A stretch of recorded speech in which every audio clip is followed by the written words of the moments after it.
guys, in the fast lane here. Today I'm going to show you how to bench bleed a clutch master cylinder for a Ford or Mazda truck. So the first thing we have is the reservoir out of the truck. We also have the master cylinder. This is a new one. And we have the line that goes back to the actual slave cylinder itself with a quick disconnect. You can search on YouTube how to disconnect for Mazda and Ford Ranger B2300 Mazda for the slave cylinder.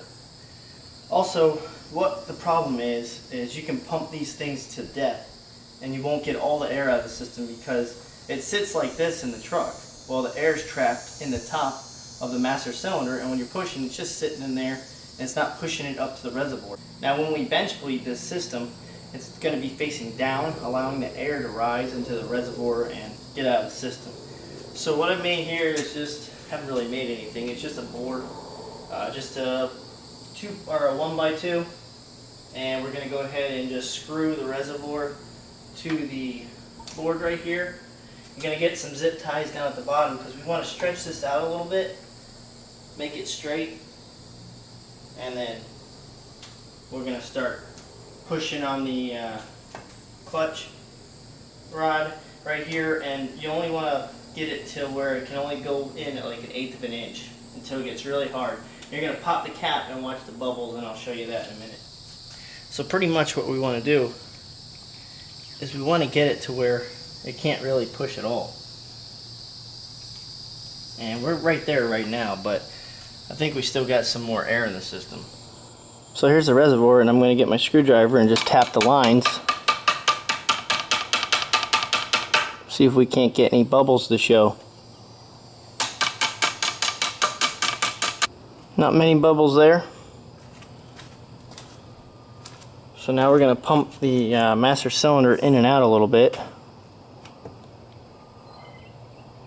And there's a little bit of bubbles coming to the top.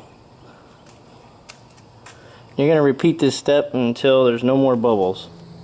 Well guys, hope you enjoyed this quick tutorial on how to bench bleed a truck master cylinder. A lot of them are the same cases. This is the only way to get all the air out. I filled up the clutch reservoir while it was in the vehicle because I replaced the master cylinder. And usually with a Honda you can gravity bleed it, the slave cylinder, and all the air will come out as long as you keep filling the reservoir. But not with this truck, because right here on this bend, it's such a curve that it's just impossible to get the air out. And the way that the master cylinder sits, it sits upside down pretty much, so it holds the air up in the boot up here, and it's not really possible to get all the air out. Now before I did this bench bleed system, I was able to push the clutch in at least a 1/2 inch before it would even start to build pressure. And I pumped it like 100 times, so if you're going through this is the only way you're going to do it.